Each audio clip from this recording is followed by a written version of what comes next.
মহারাষ্ট্রে আতঙ্ক ছড়ানো গুলেনবেরি সিনড্রোম এবার বাংলাতেও থাবা বসাচ্ছে। বাংলায় বেশ কয়েকজন আক্রান্ত হয়েছেন বলে জানা যাচ্ছে। আইসিএইচ হাসপাতালে অর্থাৎ ইনস্টিটিউট অফ চাইল্ড হেলথে দুই শিশু ভেন্টিলেশনে রয়েছে, একজন 1 মাস ধরে এবং আরেকজন 2 সপ্তাহ ধরে হাসপাতালে চিকিৎসাধীন।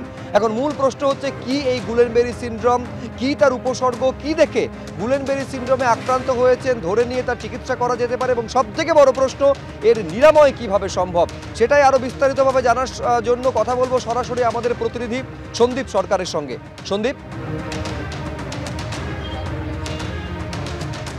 দেখো, যে জিবি সিনড্রোম নিয়ে এই মুহূর্তে মহারাষ্ট্রে একটা উদ্বেগের পরিস্থিতি, স্বাস্থ্য মন্ত্রক নজর রাখছে তার দিকে।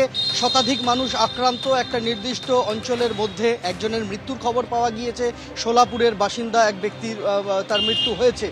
এই জিবি সিনড্রোমে কিন্তু আমাদের রাজ্যেও 2 শিশু আক্রান্ত, যাদের চিকিৎসা চলছে ইনস্টিটিউট অফ চাইল্ড হেলথে, এমনটাই চিকিৎসকদের সূত্রে জানা যাচ্ছে। 2 শিশুর মধ্যে একজন 1 মাসের কাছাকাছি ভেন্টিলেশনে, একজন সপ্তাহ 2 ধরে ভেন্টিলেশনে। তারা কোনো নির্দিষ্ট একটা অঞ্চলের নন, তারা বিভিন্ন রাজ্যের বিভিন্ন জায়গা থেকে আসা 2 শিশু।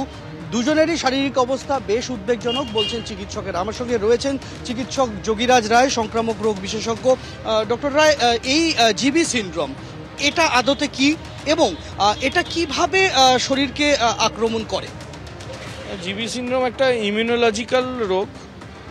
এটা মূলত পেরিফেরাল নিউরোপ্যাথি, যেটাতে আস্তে আস্তে আপনার বিভিন্ন নার্ভ অকেজো হয়ে যায় এবং ধীরে ধীরে নিচ থেকে ওপরে অসাড় হতে থাকে এবং এটা উঠতে থাকে আস্তে আস্তে, এবং উঠতে উঠতে একসময় ডায়াফ্রাম, মানে আমরা রেসপিরেশন নিই যে মেন যে আমাদের মাসল ফুসফুসের নিচে থাকে, সেটা যদি ইনভলভ হয়ে যায় তাহলে আমাকে সাইড থেকে ভেন্টিলেশনে রাখতে হয়।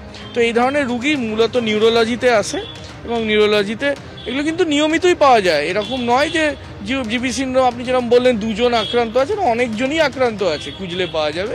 জিবি সিনড্রোম কোনো নতুন কিছু নয়, এটা কমন জিনিস। তাহলে পুনেতে এই উদ্বেগের কারণটা কি? একটা নির্দিষ্ট অঞ্চলে অনেকে আক্রান্ত হয়েছেন বলে? একটা নির্দিষ্ট অঞ্চলে অসংখ্য মানুষের যদি আক্রান্ত হয়, তাহলে তখন সেখান একটা স্বাভাবিকভাবেই একটা চিন্তার কারণ আসে যে হঠাৎ কি ঘটলো, যে এতজন একসঙ্গে একই রোগ নিয়ে আসছে, এবং তার কারণ হিসাবে কি যদিও কিছু এখনো অবধি অনুধাবন করে পাওয়া যায়নি যে ঠিক কি হয়েছে এবং জিবি সিনড্রোম কেন হয় এ ব্যাপারে কিন্তু কোনো সদুত্তর সায়েন্স এখনো দিতে পারেনি। নানা রকমের থিওরি আছে, কখনো কখনো বলে কোনো ইনফেকশন থেকে হয়, কখনো কখনো কোনো ওষুধ থেকে হতে পারে, কখনো কখনো বলা হয় ভ্যাকসিন দেওয়ার পরে হতে পারে, কখনো কখনো বলা হয় যে কিছু ইমিউনোলজিক্যাল রোগের পার্ট হিসেবে আসছে, কখনো কখনো দেখা যায় যে কিছু কিছু রুগী অন্য কোনো কারণে অসুস্থ, তার আলটিমেটলি দেখা যাচ্ছে জিবি সিনড্রোম হচ্ছে। সুতরাং এগুলো মানে এরকম ধরনের বলা ঠিক না যে এটা ইনফেকশন থেকেই হচ্ছে, কোনো টক্সিন থেকেও হতে পারে। তো এগুলো ভাবনা চিন্তা করার ব্যাপার আছে, খুব সহজ নয় এর উত্তর বার করা। এই রোগে যারা আক্রান্ত হবেন তাদের প্রাণহানির আশঙ্কা কতটা থাকে, বা সুস্থ হওয়ার সম্ভাবনাই বা কতটা থাকে? এই প্রশ্নের উত্তর আপনাকে নিউরোলজিস্টদের কাছ থেকে নিতে হবে। যদি খুব তাড়াতাড়ি ধরা পড়ে তাহলে বেশিরভাগ ক্ষেত্রেই ঠিক হয়ে যায়, কিন্তু তার কোর্স অনেক সময় প্রলং হয়, মানে সেরে গেলেও দেখা যায় বেশ কিছুদিন কিছু অঙ্গ অকেজো হয়ে থাকে, সেটার জন্য ভালো রিহ্যাবিলিটেশন করতে হয়, সেটা রিহ্যাবিলিটেশন ভালো না হলে সে ঠিক হয় না। তবে প্রাণহানির যথেষ্টই সম্ভাবনা থাকে। বাঙুর নিউরোসায়েন্সেও কিন্তু বেশ কয়েকজন এই জিবি সিনড্রোমে আক্রান্ত মানুষ, তারা চিকিৎসাধীন রয়েছেন, সেরকমটাই বাঙুর নিউরোসায়েন্স সূত্রে খবর।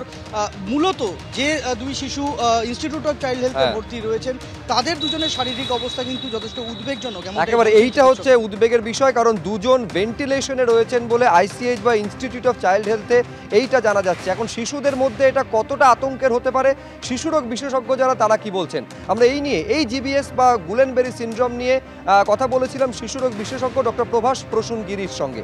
তিনি কি বলছেন দেখুন। আমাদের এখানে 2টি বাচ্চা ভর্তি হয়েছে জিবি সিনড্রোম নিয়ে, দুজনেই বেশ ক্রিটিক্যালি সিক, দুজনেই আইসিইউতে আছে, ভেন্টিলেশনে আছে।